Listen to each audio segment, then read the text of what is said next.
Hey everyone, I'm Rohma Theunissen, and welcome to Curated Conversations by Curated Today, the official podcast series of the Middle East's premier retail and consumer insights hub, Curated Today. Founded in 2020 by Judy Daghestani, Curated Today is dedicated to making insightful, high-value, industry-focused information available to you on the go. Curated Conversations extends that brand ethos, addressing real-life challenges and trending topics with some of the region's most prominent movers and shakers who share their knowledge, experiences, and stories to make sure you have everything that you need to navigate the changes we face in the industry today. Real insights, real experts, and real conversations. That's our promise. Prepare to be inspired. Hey everyone, welcome to Season 2 of Curated Conversations. To kick off the season, I'm joined by Judy Daghestani, founder of Curated Today, to talk about the evolution of the curated platform, consumer mindsets in 2021, and, of course, the pandemic. Judy, it's so good to have you back. Thank you for joining us. Yeah, I'm always happy to be here. Thanks for having me again. I've really been looking forward to launching Season 2, and obviously it had to start with you, so thank you for making the time. I know you have a lot going on in the background. I think everybody does. This is not a normal time. Definitely looking forward to a new year, but let's see what happens. So I just don't even want to plan anymore. Let's just see what happens. How have you been? I've been good, honestly. I mean, I was lucky enough to still be able to get family to come visit Dubai in the holidays, spend time with them. One of my best friends came. Just trying to be outdoors in this gorgeous weather, seeing family, just really keeping it low key though, because obviously we saw the cases spike recently here in Dubai. So just working a lot and trying to stay healthy, see selective people, that's all we can do right now. No, of course. I think one of the things we will talk about is like how long this pandemic has ensued. Like you and I first talked about this when we launched Season 1 back in July 2020. That was just after the lockdown in Dubai, about the consumer mindsets and how we felt about it. Did you ever think it would go on this long? Honestly, I did feel like it would go on long enough because, first the spike happens in one part of the world, then by the time everybody gets it, it's going to take ages. And then we need a vaccine and then it needs to roll out. So I imagine it would take this long.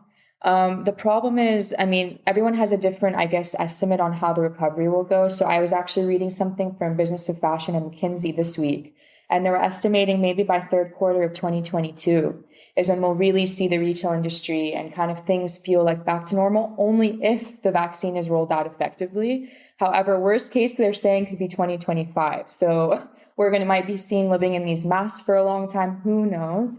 But I think it's more of a mental problem at this point where we're just like tired of not knowing the future.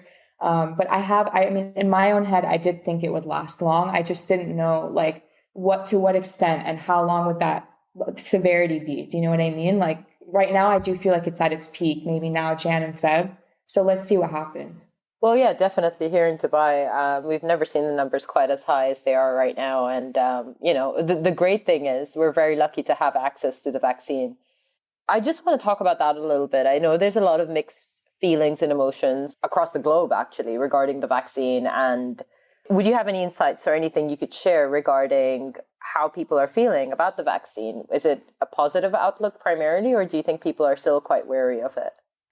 Honestly, this is a mixed bag in my opinion, because I'm one of those skeptical people up until 3 days ago when I took the vaccine. But overall, I think it's coming down to people's individual needs. So at this point, with seeing how fast it's been spreading in the new strain around the world, basically, people are really assessing what's their individual priority with this. Should I take it? Does the benefit outweigh the risk right now for me, even though we don't have too much data on the vaccine? Or, also people's lifestyles, right? So do they live with their grandparent? Do they live with, do they have young babies around? Do they have an autoimmune? We don't know, but people have their own kind of, priorities around why they would take it. The problem is it's also thinking about the big pharma and all these, clinics and companies producing vaccines or distributing it. It's almost like a business. So these guys also have to think, how do I really market this product? Because we don't even only have one vaccine around the world, which would make it easier for consumers. It's actually all of us wondering which vaccine is the best one. So that's confused us. So we don't have enough data. We're taking a risk. We're taking whatever one is available. And I think that just companies and governments need to just do as much marketing as possible to help us feel at ease, and really think of it as like, you have your early adopters that are willing to take the risk, and then you have the followers that need more convincing, more time. But the more they do that, there's going to be, longer until we reach herd immunity. So overall, this vaccine, I really feel like, has probably been the toughest to navigate, both from a business side and also from, I guess, us as people. Absolutely. And I think what you touched upon there is really something that I have personally seen, people being confused over the vaccines. Like here in the UAE, we have access to Pfizer and Sinopharm. We were having a discussion in one of the WhatsApp groups the other day, just a bunch of us girls, that people just wish there was one vaccine so they didn't have to choose. Because I think when it comes to anything medical, it becomes really complicated and very difficult to decide. And when you ask doctors for their opinion, they're not that informed either, isn't it? Yeah, that's what's so scary about this. I'm literally looking at YouTube, searching things just to hear doctors from all over the world and their opinions, but they all can never confirm because they don't have the evidence. So they just say, it's most likely that, XYZ, it won't happen, or you don't have to worry about this. And all these rumors about, different demographics or types of people will be affected from the vaccine differently. We're worried about what we're hearing. Some people get COVID, unfortunately, and don't really feel any major issues. But then others that are young might feel much worse, so we don't know how it's going to affect each person. So for me, I tried to think at one point, we need to just outweigh the risks and positives about this, and what should we really do? And I just felt like for peace of mind, at this point, everyone's starting to give in just to feel safer. Absolutely. I've seen that personally within my family. I've gotten the vaccine. My parents, they're in their 60s. My mom's a doctor. So obviously, they were first in line to get it. But then yesterday, Andrew, my husband, was the only person who hadn't had it in the family. And literally, my mom dragged him to get it done. Oh, I thought last I knew that this was a big no. So I think he just doesn't get his way with this one. Enough. I think enough is enough. It's, there've just been some people very close and very near and dear to us that have suffered massive losses as a result of this virus. And I think it just spooked my mother out so much that she was like, right, one child is not listening, off we go. At this point, he cannot say no to the big mama, So, and she was really upset yesterday because it was a dear friend of hers. So now he's vaccinated. Yeah. Hey, you know what? You got to do it any way you can. Like, I was also pretty much dragged. So I just gave in at one point, seeing loved ones close to me as well affected. And since the holidays, really, and enough is enough, Yeah. You got to take care of yourself first. Definitely. Now, sorry, we've already run along on a different tangent. I thought it would be good to kind of use this episode to talk about the evolution of the curated platform. Given that Curated Conversations is the podcast arm of Curated, why don't we start talking a little bit about the evolution of Curated, where it stands today, and what you've been up to behind the scenes since we closed season 1 back in December? So first, just to address the name change, the logo change, and everything. So I've been working with my designer, Isabella, who's amazing, as you guys can see.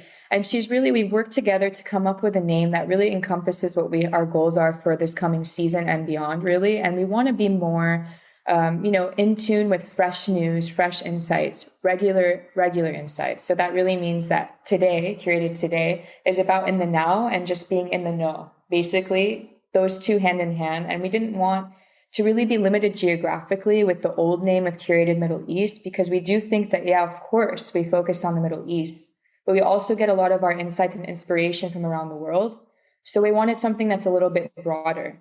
So really, we're still going to put out the same information, have interviews, facts, terminologies, flash news, everything that can help retailers in any aspect with their daily strategy planning. But at the same time, we wanted to do a revamp on the branding. And one quick note about the logo, it's actually meant to be a power symbol. So like the power on and off button, to also accentuate the fact that we're trying to empower all of our listeners and viewers with information. So we thought it could really be a new direction for us. Why did you think you needed to rebrand, if you don't mind me asking? Yeah, I mean, honestly, sometimes with a new vision of how you want this platform to evolve in terms of the podcast and the kind of hand in hand with the digital editorial aspect, we wanted both just to evolve into something bigger, with more, stakeholders. I have hired a bigger team to help with writing and of course designing now. And it's great because I want something to be just more regular and fresh. So that would mean that I would also want the vision and the branding to also match that new mindset. So it's just a quick change that actually evolved into something really natural. I'm really happy with the flow.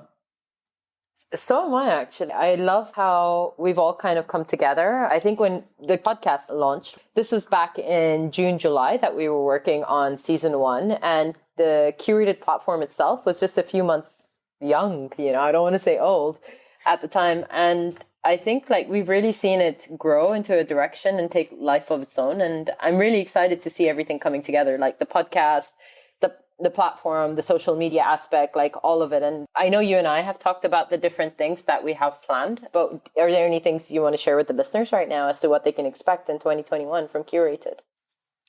I think I'll leave that to a surprise. That makes you all have to go check every single day what's on the website, so that I have a confirmation. Basically, like I said, I want to continue the same kind of tone of voice we have. It's informative but casual and cool, but at the same time, we want to feel like we're supporting and complementing already our listeners' kind of understanding of the market, because we are a professional audience.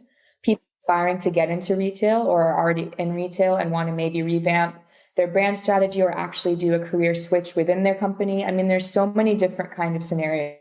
So that's why we want to find the perfect medium of how do we speak to our consumers. And as we saw in the pandemic, I mean, so many trends changed within the fashion industry. One of them was a podcast, we've seen podcasts launched around so many fashion brands and different kind of companies, because they're realizing if we're all stuck at home or in the car or walking, trying to stay healthy, let me find a new way to speak to our consumers. And that's something we can get deep into, in-depth topics rather than just social media where we annoy everyone, right? So let's actually do the podcast where it's new. And they also can reach international audiences, which is our perspective as well for long term. Because with tourism, obviously locals are really your main audience here physically, but you can reach more audiences with the podcast as well. So it's a win-win, kind of expanding really heavily into that with you last summer. I love podcasts for the reason that it allows us to deep dive in a world where social media used to be the most popular mode of communication. Social media is great, but it's quite shallow in the sense that it is small snippets of information that you can dole out. It's not a deep dive. And, websites are incredible, but I think people are super busy. They're always on the go, commuting, on a treadmill. And podcasts just allow you to kind of absorb information in a way that allows you to multitask. 100%. And I also think with everything happening, let's face it, the Beirut blast, unfortunately, the Black Lives Matters movement. I mean, all of the political turmoils that happen. There's so many things that brands and companies can actually stand for and really support in terms of providing information and seeing what they can do. And even with COVID, we saw brands and luxury brands produce masks and sanitizers. These initiatives should be talked about and explained in a deeper level, and social media doesn't cut it. So podcasts really support brands really get out of this fashion bucket and into a category that's much more relatable to a wider audience. I want to touch upon something you just said, that the popularity of the podcast was almost driven by the pandemic. Do you think that the Curated platform, which you launched back in March, correct? March was actually the first official newsletter that we blasted out. But the platform really was just confirmed and finalized, let's say February. So yes, around then. So you launched in the pandemic. Do you think that everything that COVID brought with it created a bigger need for a platform like Curated? I mean, I know you were working on it for ages before, but do you think the unfortunate situation that was created by the pandemic, the volatility, that people required more information and insight at a time where everything was changing so much? Honestly, I will admit that there are certain industries, sub-industries, industries that actually benefited from COVID to a great degree. But I think Curated did benefit in a sense where people were home and more available to listen, to learn, to be distracted. They didn't want to think about COVID when it first happened. It was scary. People started going online, getting free classes to learn and better their skills. People are online listening to podcasts, like maybe learning about the COVID or about other things regarding their job. They were really in a mode like, let me better my skills and better myself right now because I can't control what's happening around me. So in that sense, I think it helped that people were online much more. But at the same time, what helps was that generally, even without COVID, we know that in the summertime, brands and companies are really in that planning mode because in Dubai, at least in Middle East, there's a lot of sales going on and tourism is slow. So normally this is the time for strategy planning for fall, winter anyway. So I think launching around March till July with the podcast was smart. So people at retail professionals were actually thinking, all right, let me listen to this. Let me get inspired. I want to think about next season anyway. So we had that helping us out. But the unfortunate truth is that with all of these, horrific things that happen around the world out of our control, people were distracted. So I'm sure that, they want to do their work, but at the same time, how can you when unfortunately every other day there was something on the news that was very scary. So it's definitely an up and down year for us. Amen to that. I think it's been like that for everyone, isn't it? The highs and the lows. I mean, 100%. Just when you think things are getting a little better, it goes back to square one. Just hang on tight, seatbelts on. We don't know what's left in the Netflix series of 2021, do we? So it's just I don't think I ever want to sit on a roller coaster again. Yeah, I think we've already have been. It's like a real life one. So we'll see. All right. Sorry, I'm just conscious of time, which is why I'm moving a little bit fast because there's quite a bit to discuss, as there always is with you and I. So one of the things that we discussed in our first ever episode was consumer mindsets, and people found that really insightful. And I wanted to ask your opinion on where do consumer mindsets stand today in 2021? What is the sentiment? What are people feeling? And what's working, what's not? So overall, I would say since our last talk, I think not much has changed, unfortunately, with much what we wanted to, at least by now, but not much has changed in terms of how consumers feel about spending. People are hopeful, that's for sure. There is a light at the end of the tunnel at this point with the vaccine and everything. But overall, I mean, from what I'm understanding is that people are still selective with how they spend their money. So that goes to, how much, like how often they go to the mall. Is it even worth risking exposure at the mall? Should they just not go and buy it anymore? They forget about it. Something happens, they have another priority to deal with. Shopping isn't top of the list. However, when it comes to obviously luxury, ironically, you'd think no one would be shopping luxury, but we've seen some stats, and even among millennials, that the occasional luxury spend is really more of a retail therapy type thing. So I think that might continue just to feel good occasionally that, listen, I can't do anything. Let me at least feel good. And there's a deal going on, which there's a lot of promotions. Let me benefit from it. But really what I've seen the most is what I think will continue until we really feel that things have calmed down is the spending categories. So obviously we saw something that really just boomed across the industries in gaming.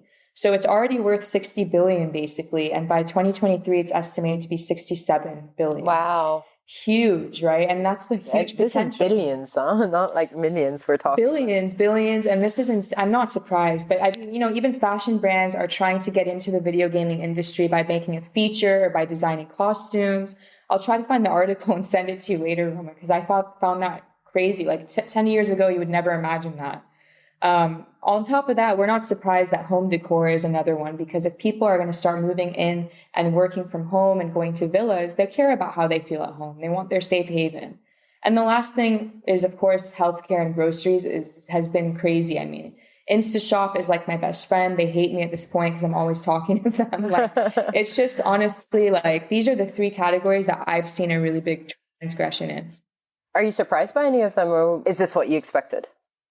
Honestly, this is what I expected, because anything that makes you feel safe and have a nice experience to distract you, whether it's signing up for an informative course like I was mentioning earlier, or doing video games, or being home and just being able to obviously, be safe and order your groceries without having to worry about the exposure at the store. These are all things that make people feel good. I think that's the biggest takeaway, is that I'm not going to spend on something that just looks good. It's not about what others think of me anymore. It's about how do I feel in my own skin during this scary time. Absolutely. Now, one of the things that you said in season 1, episode 1 of Curated was that people are not thinking about fashion. People are not thinking about 6 months ahead because of the uncertainty, shopping for luxury as a means of escapism. And we're still seeing all of these themes still going strong. Were there any trends that we saw in 2020 that you think are going to lose momentum this year?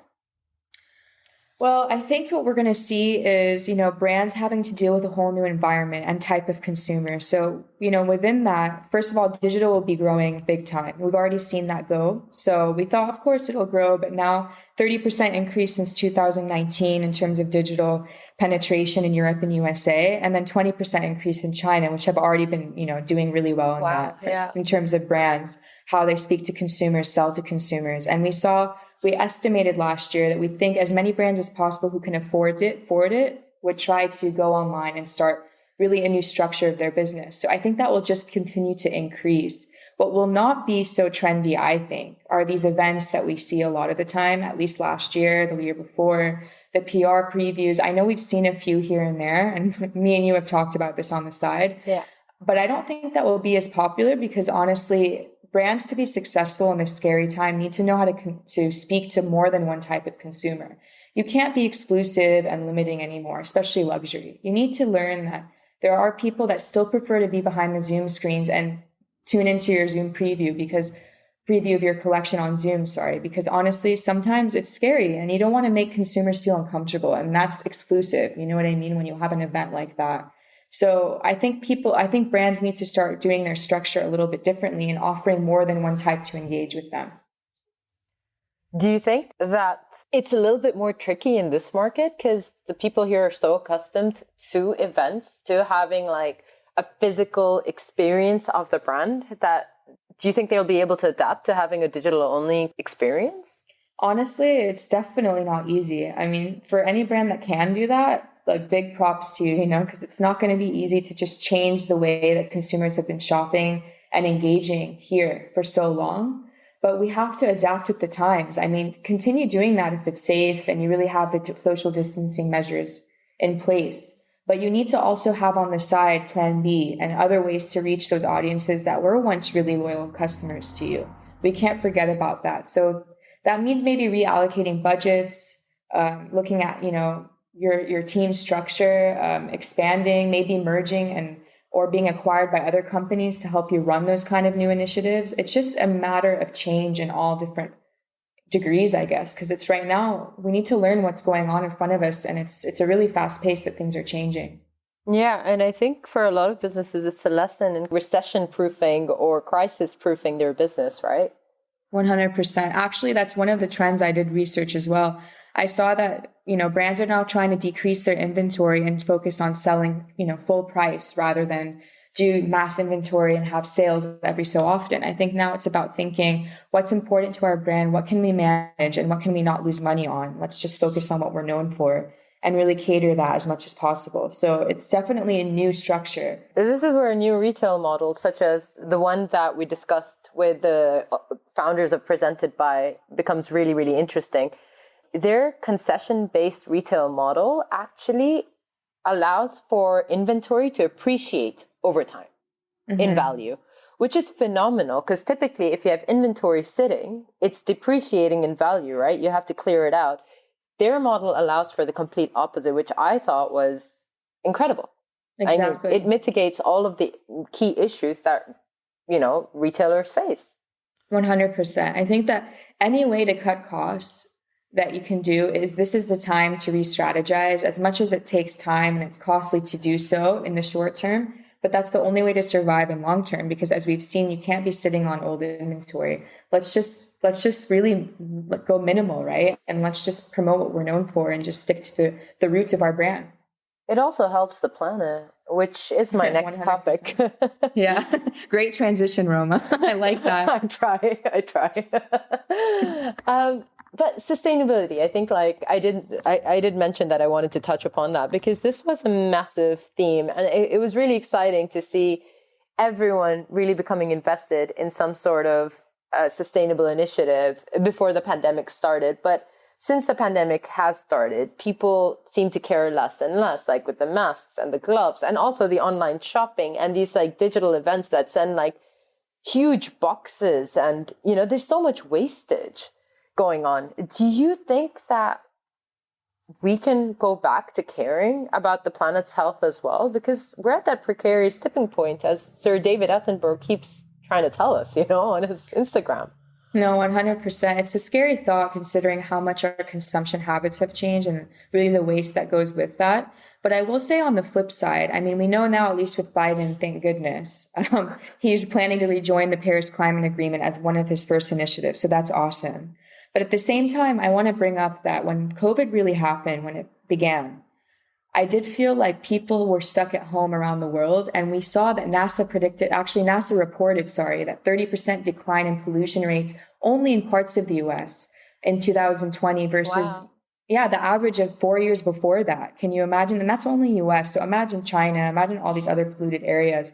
So I feel like we did see the benefits of, Mother Earth getting healed in a way. And I remember all of us joking when we didn't know what the virus was yet. Like, is this the way for Mother Nature to really retaliate against how bad we've been to it all of these years, So we were definitely more aware, I would say, about, at least me personally, I do feel like, okay, if we want to feel healthy inside, it's not only about us as people, but we can't live in a society once we're all healthy and fit and whatever after COVID is finished. We can't live in a place that's not healthy though.